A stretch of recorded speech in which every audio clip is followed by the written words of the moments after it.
Je suis au Mention Élan, une boîte de nuit d'Atlanta, pour une fête donnée par un maître cultivateur de cannabis illicite qui veut passer à l'industrie légale du cannabis. In the ATL, that's my homeboy. Watch your back if you're gonna walk alone, boy. Cause everybody in the homeboys trying to get rich. You could get hit even if you're known, boy. We the kings of the South. Pies in the oven, grills in the mouths. Count stacks is the usual norm. Ça a l'air incroyable. C'est comme ça qu'on fait. Oui, c'est ça.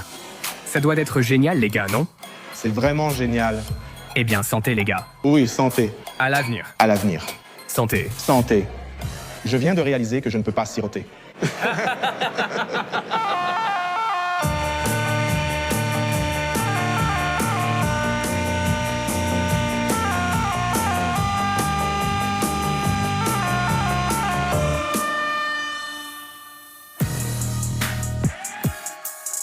Alors que la marijuana aux États-Unis est passée d'une sous-culture illégale à une industrie légitime de plusieurs milliards de dollars, son image a subi une transformation radicale.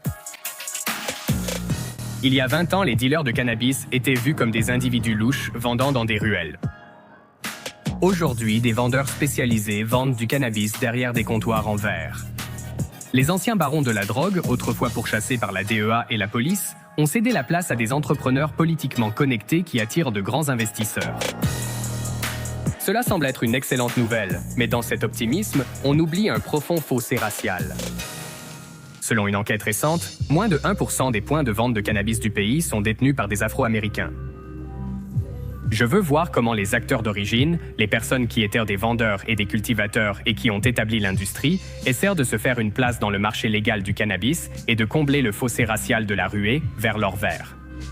Je suis donc allé à Atlanta, où l'herbe reste illégale, pour rencontrer Kingston, grand cultivateur qui vend de la bœuf haut de gamme à des sportifs professionnels et à des stars du hip-hop, afin de comprendre les obstacles pour entrer dans la légalité.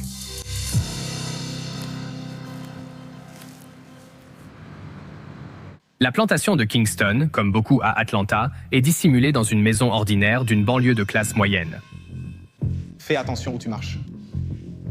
Je n'ai jamais emmené personne dans mes salles de culture. Wow! Oh, Jesus! Ça fait beaucoup d'herbe dans une toute petite pièce. C'est ce qu'on appellerait une culture d'intérieur isolée et cachée. Combien y en a-t-il ici? Dans cette pièce, on en a environ 75. Si ce n'était pas une maison de culture, cette pièce serait quoi? Là, on est dans le garage. Voici la porte du garage. Ah oui.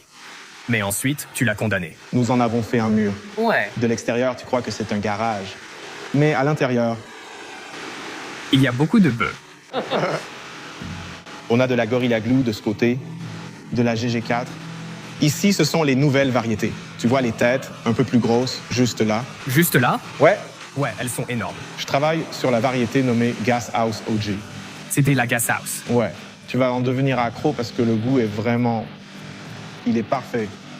Cette plante, regarde là. On dirait qu'il y a deux plantes, mais en fait, c'est une seule plante, non? Ah oui. J'ai réalisé le topping et le fiming sur cette tige, ce qui l'a fait pousser en plusieurs ramifications.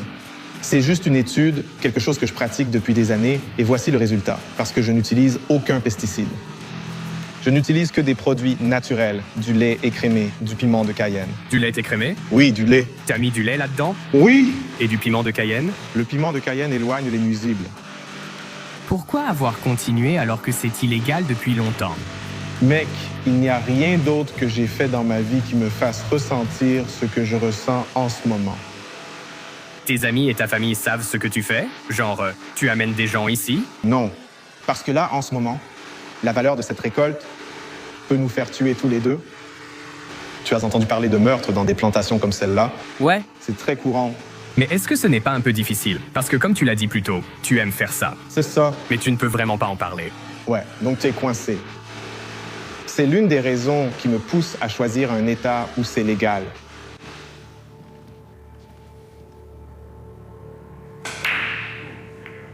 Pour moi, tu es vraiment doué pour cultiver de l'herbe. Tu t'en sors très bien. Pourquoi voudrais-tu devenir légal? En fait, j'ai été obligé de devenir légal. Qu'est-ce que tu veux dire? Si je reste dans le marché noir et que je continue à développer mon activité, je vais me faire écraser par les grandes entreprises parce qu'elles grandissent tellement et font baisser les prix que je suis obligé d'agrandir ma production. par opposition à une petite pièce pour aider à limiter la perte de rendement. Donc tu dois prendre plus de risques là-dessus. Plus de risques et obligé d'en prendre plus. Tu dois cultiver plus. On m'a appris que des amis à moi sont allés en prison pour ça. Ces gars-là sont les vrais pionniers de l'industrie, mais on les perd alors qu'on est si près de la légalisation. Et les lois dans le Sud sont parmi les plus strictes du pays en ce qui concerne la marijuana. 100 plants ou plus, c'est 20 à 40 ans. Quoi? Oui, 100 plants, c'est plus de 20 ans, tu sais. Tu n'as pas assez d'argent en faisant ça au marché noir pour obtenir un permis et t'installer là-bas pour acheter le terrain? Faisons les comptes. C'est 5 000 pour les licences. Avec ça, tu as besoin d'avocats. Ensuite, tu dois acheter des propriétés dont les prix explosent. Le minimum, c'est 300 000 maintenant. Ces serres, tu as vu les prix? L'une de ces serres coûte 70 000 $. L'irrigation coûte des milliers de dollars et il faut installer l'électricité. Le prix de la terre, on parle de 99 $ pour un yard de terre. Vous pourriez avoir besoin de plusieurs milliers de mètres cubes de terre. On évoque au moins un demi-million de dollars pour une personne. Vous êtes pris entre deux forces. Et vous devez prendre une décision et la prendre rapidement. Les opportunités d'accès au marché légal diminuent rapidement. Très rapidement. Parce que c'est vraiment compétitif, non? C'est très compétitif. Moi, étant qui je suis, le défi est avoir la licence et tout ça et voir tous ces gars qui vont devenir célèbres grâce à cette industrie. Je le serai et je dois faire partie de ces gars-là, mais je dois agir maintenant ou je vais devoir trouver autre chose à faire. L'industrie du cannabis devrait croître de plus de 250% d'ici 2020, attirant des investisseurs fortunés du monde des affaires qui espèrent en tirer profit en finançant des startups du cannabis. Mais les cultivateurs comme Kingston, obligés de rester dans l'ombre, n'ont pas accès à ces réseaux de capital risqueurs, ce qui les exclut d'une des industries à la croissance la plus rapide en Amérique qu'ils ont contribué à créer. Salut, as-tu déjà pensé à investir ton argent? J'ai un peu d'argent de côté, mais je ne comprends pas l'investissement et n'ai personne pour m'apprendre. Les frais me paraissent trop élevés. Eh bien, c'est une bonne chose que nous nous soyons rencontrés. Voici eToro, une plateforme d'investissement multi-actif où tu peux suivre les meilleurs investisseurs, voir leur portefeuille et même copier automatiquement leurs transactions. Participe à des discussions en direct sur les marchés avec idées, tendances et questions au fil des événements. Et tout cela est relié à une large gamme d'actifs, y compris des actions, des crypto-monnaies, des ETF et bien plus encore, le tout sur une seule plateforme. eToro est un service réglementé comptant plus de 40 millions d'utilisateurs dans plus de 75 pays. Commencez à investir avec eToro et recevez 50 $ d'actions lorsque vous déposez 200 $ ou plus. Cliquez sur le lien dans la description ou scannez le QR code pour découvrir eToro. Avec eToro, tout le monde peut investir. Pas besoin d'être expert en bourse, vous pouvez investir avec le montant de votre choix. Ne ratez pas cette occasion. Maintenant, revenons à la vidéo. L'accès au capital n'est pas le seul obstacle au commerce légal du cannabis. Obtenir les licences pour créer une entreprise de cannabis peut être complexe. La Californie devrait la légaliser complètement en 2016, ce qui signifie que les licences de marijuana y sont une sorte de ticket en or. Je vais à Oakland rencontrer Desley Brooks, conseillère municipale ayant proposé une loi sur l'action positive pour l'attribution des licences de cannabis afin d'aider les entrepreneurs de la vieille école à se légaliser. Vous savez, j'ai siégé au conseil pendant 14 ans. J'ai rédigé le règlement municipal sur la culture du cannabis. J'ai visité plusieurs exploitations de cannabis. La seule personne que j'ai vue me ressemblant était l'agent de sécurité sur le parking. Vous ne pouvez pas me dire que nous n'avons aucune expertise dans cette industrie. Vous ne pouvez pas me dire ça.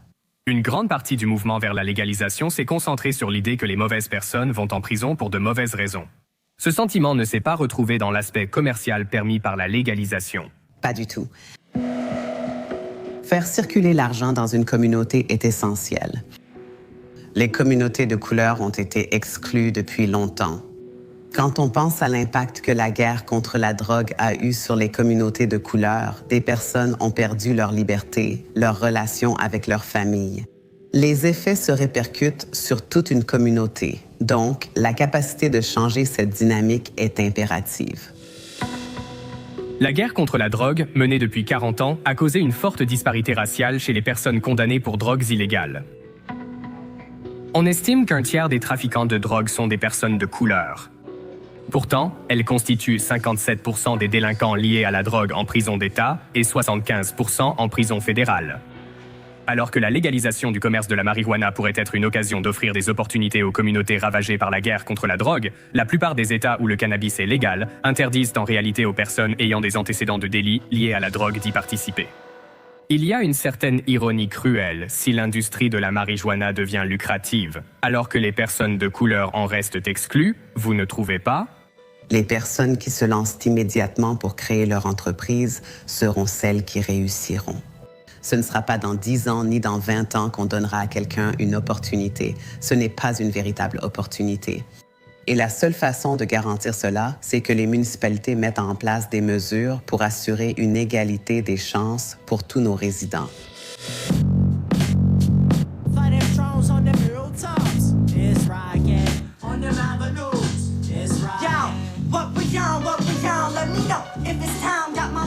De l'autre côté de la baie, à San Francisco, Josh Weitz et son ami Rich, aspirants entrepreneurs du cannabis, ont tenté de réunir des fonds pour lancer une entreprise légale en développant leur distribution illégale de weed.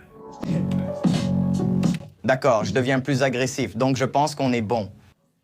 En gros, on voulait créer notre propre entreprise. On voulait lancer Mirage, tu sais, un service de livraison, un magasin physique. On ne savait même pas vraiment ce que ça allait être, mais on savait de quoi il s'agirait. Ça a fini par devenir une grande entreprise. Ça a commencé modestement. Comment avez-vous commencé à transporter de la bœuf d'un État à l'autre?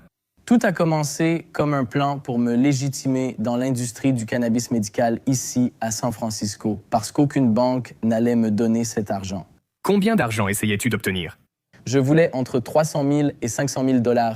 C'est paradoxal, car tu as dû enfreindre la loi pour entrer dans le milieu légal, c'est ça? Oui, c'est kafkaïen. Et donc, tu sais, j'ai fait appel à la seule personne en qui je pouvais avoir confiance. C'était Rich. Et on a pris la route. On l'a amené dans des endroits où ils allaient littéralement écrire des chansons sur la qualité de l'herbe et ils ne l'ont pas cultivée là-bas. Du coup, quelle quantité? Genre, vous transportiez combien de marchandises à travers le pays? Eh bien, plusieurs voyages de plus de 45 kilos d'herbe. Waouh! Je veux dire, c'est énorme. J'ai réduit le trajet San Francisco-New York à 4 jours. 4 jours, oui. Et puis à New York, je me suis fait arrêter en possession de plus de 45 kilos de bœuf. Il refusait de me libérer, fixant ma caution à $1 demi-million et m'accusant d'être un baron de la drogue. Tu es resté enfermé à New York 1 an? Ouais, Où as-tu été détenu? à Rikers Island. C'est vraiment pire que ce que disent les journaux.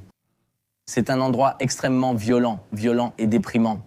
Faire des choses illégales, comme aller en prison, c'était pour être dans la légalité. Je voulais juste être légal. D'accord. C'est tout. Je voulais juste entrer dans le métier et payer mes impôts. Mais en ce moment, je ne peux pas posséder une entreprise de marijuana médicale. Car tu as un casier judiciaire pour crime. Pour la marijuana, Pour la marijuana. Non violent, vous êtes un criminel non violent, mais vous n'êtes en gros pas autorisé à faire partie du système légal du cannabis ici en Californie. tout ce que je veux, c'est avoir accès à l'industrie dans laquelle j'ai travaillé, alors que d'autres vont y avoir accès. Vous savez, surtout en considérant qu'ils enfreignent tous la loi fédérale. Bien sûr. Donc, quelle est la différence entre toi et moi? Un papier prouve que je me suis fait attraper. La vraie ironie, c'est que la guerre contre la drogue 2.0, c'est légal pour eux, mais toujours illégal pour vous. Bien que la marijuana médicale soit légale en Californie, les personnes ayant des condamnations pour des délits liés au cannabis, même non violents, sont interdites de participer à l'industrie légale. Josh m'emmène rencontrer sa sœur Nina, qui a pris la relève de son service de livraison de cannabis médical lorsqu'il a été incarcéré à Rikers Island pour distribution de marijuana, mettant ainsi sa carrière d'organisatrice communautaire entre parenthèses. Salut les gars. Et Bonjour. Salut. Hey, ça va? salut, je suis Krishna. Ravi de te rencontrer, Krishna. Avais-tu déjà imaginé diriger un service de livraison de marijuana? C'était dans tes grands projets? Ce n'était pas vraiment dans ma vision immédiate, mais tu sais, quand ta famille se lance dans quelque chose, qu'est-ce que tu fais? Tu es là, tout simplement. Donc, c'était quelque chose qu'on a dû affronter en famille. Je veux dire, avec tout le travail qu'il avait déjà fait, il disait « J'ai tout le matériel, j'ai tous les permis, j'ai tout l'emballage, j'ai le site web. » Je n'ai rien négligé. C'est vrai, il s'est vraiment investi. Ouais. Alors, comment peux-tu laisser tomber quelque chose comme ça? J'ai dû trouver quelqu'un qui était prêt à me vendre différentes variétés de qualité supérieure. Et Il ne t'a pas donné les contacts? tu sais, tu ne peux pas vraiment communiquer au téléphone, genre, avec quelqu'un qui est sous écoute. Oui, il t'enregistre. Et à New York, c'est illégal, donc tu ne peux pas dire que c'est pour le business de la bœuf. J'adorerais qu'il puisse reprendre le service de livraison parce que j'ai des rêves. Mais une seule chose à la fois. Une seule chose à la fois. Comment fonctionne réellement l'entreprise? Comment passe-t-on une commande? Venez ici, je vous inscris. Avez-vous une carte ou une ordonnance? J'ai une recommandation, oui. Vous en avez une, donc allez sur miragemedicinal.com. D'accord, Appuyez sur recommandation du médecin et ouvrez votre galerie photo. compris. Tout est là-dedans. Ensuite, vous cliquez sur envoyer et nous le recevons. Nous vérifions que l'ordonnance est légitime. OK. Et ensuite, on est prêt. Maintenant responsable de l'entreprise, Nina devait apprendre les ficelles de la gestion des stocks. Josh et moi l'accompagnons alors qu'elle rencontre certains de ses fournisseurs, des vendeurs de marijuana en gros, pour approvisionner leur service de livraison avec la meilleure herbe. C'est quelque chose que Josh connaît intimement. Oh, wow. Oh, nice. Yeah. Nous sommes en Californie.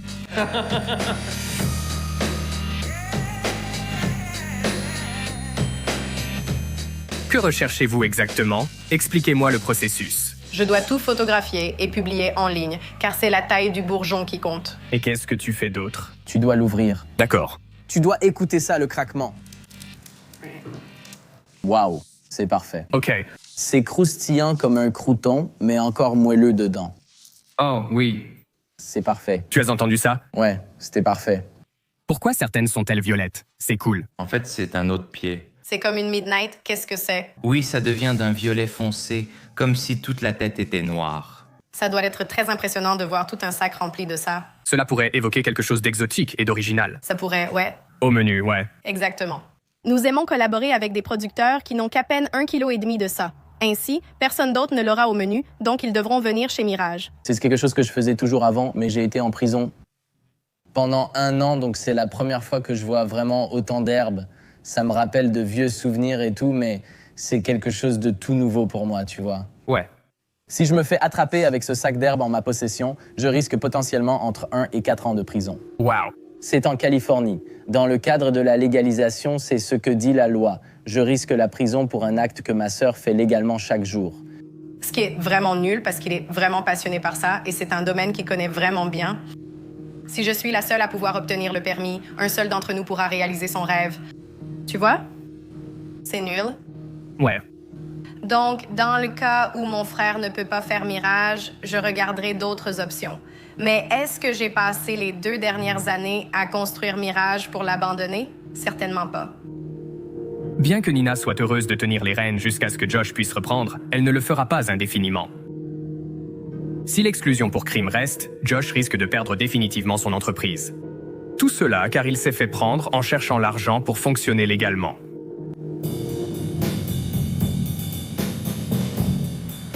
Je suis de retour à Atlanta, où Kingston cultive illégalement du cannabis depuis 20 ans.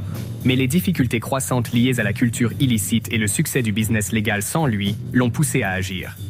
Les coûts de relocalisation pour créer une entreprise légale sont trop élevés. Il a reçu le soutien de Felix Murray, propriétaire de boîte de nuit et entrepreneur à Atlanta. Tu es prêt à franchir le pas, Kingston? Oui, je suis prêt, mec. Donc on va en Oregon. Quel est le plan général une fois qu'on sera là-bas? On va t'installer. Il faut d'abord identifier un terrain. D'accord. Et ensuite, on verra à partir de là. Donc pour la procédure de licence, on va prendre un avocat et tout ça. Déjà en place. Déjà en place. D'accord, super. Krishna, Salut, ça va? comment tu vas? Rentre. Merci, mec. Il fait lourd ici. Bienvenue en Géorgie, bébé. Ouais? Alors comment vous vous connaissez? Comment vous vous êtes rencontrés? C'est par l'intermédiaire d'un ami commun. J'étais en Californie à un festival du cannabis, il a sorti de l'herbe et on a fumé. C'était la meilleure que j'ai jamais eue. Je lui ai demandé d'où elle venait parce que je voulais aller en chercher et il a répondu « de Géorgie ». J'étais surpris. « De Géorgie? Attends. » Ça t'a surpris que ta bœuf soit arrivée jusqu'en Californie? C'était vraiment surprenant. Je veux dire, vraiment surprenant. Je ne savais pas qu'un gars prendrait vraiment ma bœuf de Géorgie pour l'emmener à un événement en Californie.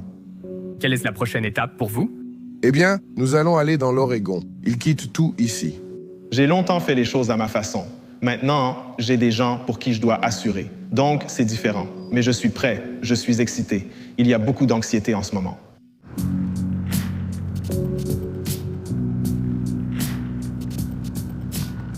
Wow! Eh bien, on dirait que tu fais tes valises. Oui, j'ai travaillé à faire mes valises et ça n'a pas été facile. J'ai hâte d'y être dans les prochains jours. J'ai eu l'occasion de visiter et de voir l'installation. C'est incroyable. Je serai le responsable de culture et je suis vraiment excité. Tu n'as pas peur d'un choc culturel? Là-bas, l'industrie du cannabis est différente, tout est différent. Oui, c'est très différent. Et aussi le fait que je sois une minorité, ça complique un peu plus les choses aussi. Tu veux dire quoi par là? Les gens sont surpris de voir quelqu'un comme moi. J'obtiens toujours cette réaction dans le milieu du cannabis. Personne n'imagine que je suis le propriétaire. Je connais le cannabis et quand ils goûtent mon produit, ils sont époustouflés.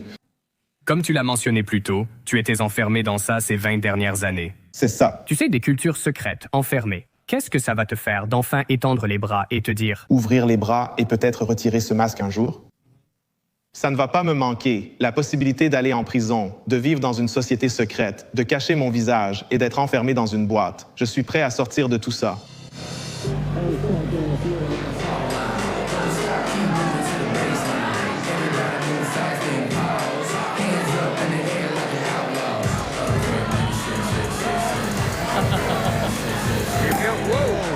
C'est comme ça qu'on célèbre. C'est comme ça qu'on fait, bébé. à l'avenir. À l'avenir. Santé. Santé.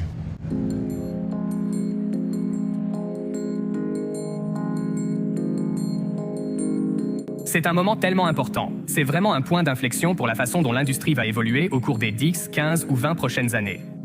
La diversité dans l'industrie du cannabis est quelque chose que tout le monde souhaite, je pense. La guerre contre la drogue a été une tragédie qui a touché de manière disproportionnée les personnes de couleur, ce qui rend encore plus tragiquement ironique que l'état actuel de l'industrie du cannabis soit si dominé par les Blancs. Et comme le monde, tel que nous le connaissons dans le domaine des affaires, ne favorise pas les personnes de couleur.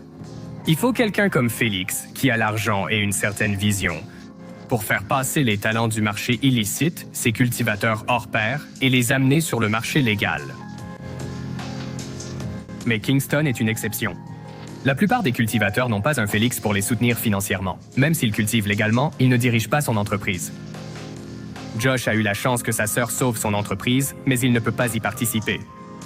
Vu sa compétence et le sérieux avec lequel il a créé son exploitation, c'est dommage qu'il ne puisse pas contribuer à l'évolution de l'industrie. La loi proposée par la conseillère Brooks, finalement adoptée, pourrait amorcer une plus grande inclusion de la communauté qui a tant sacrifié ces 40 dernières années. Si cela marche à Oakland, ce pourrait être un modèle pour d'autres villes et États. L'herbe, c'est pour tout le monde. Vous savez, c'est quelque chose qui fait partie de tellement de cultures différentes. Mais si rien n'est fait, cette diversité, ces différentes perspectives, seront effacées pour devenir une image homogénéisée. Et cela ne rend pas justice à l'esprit même de la légalisation.